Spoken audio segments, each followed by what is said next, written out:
Another story that kind of sticks out to me is I remember the first time I was made a senior companion. I I think everybody kind of feels this increased responsibility, but also there's a little bit of pride there too that quickly gets washed away. And the way that it kind of got washed away for me was I remember I was transferred in this area where not a whole lot was happening, and they were meeting with this one investigator. And I remember meeting him for the first time, and his name was Johnny, and he just sat in the corner, wouldn't really say much. He couldn't remember anything that had been taught before, and I remember meeting him once or twice and just thinking, he's not going anywhere. We need to, move on. And my companion was just kind of held out and said, "No, I know that he can do this. I know that this is right for him."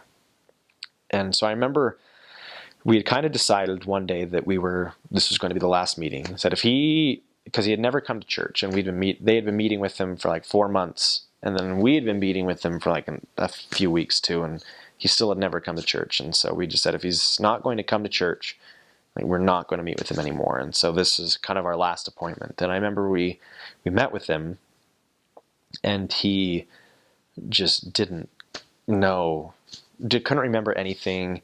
He always called it the Book of Mormon, and he couldn't read very well, and it was just kind of a hard experience. But I remember when we were in this appointment, then one of the things he said to us after he didn't understand when we were teaching him these principles again is he just asked us, he kind of put his head down in his hands and just said, "I don't understand this." He said, "If I come to church, will I understand this better?" And we said, "Yes, you need to come to church."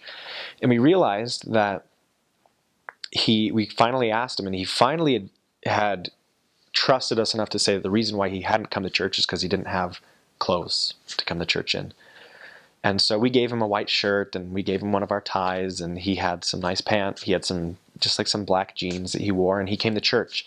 And I'll never forget the look on his face of just this light just turned on inside of him, and it never left him after that. And it was just amazing to see how coming to church and finally living the gospel in his life, just literally, it was this physical change in his countenance that really made a huge difference.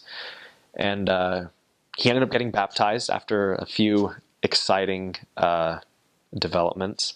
But he's somebody that I'll never forget, because through all the doubt that we had in what would become of him, he was able to prove us all wrong.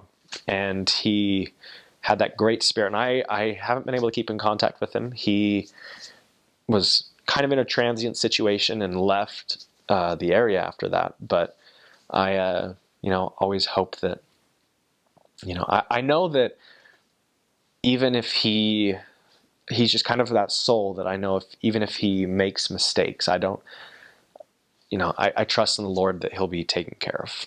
So he's one person that I'm very, very grateful for, and will always remember my experiences with Johnny.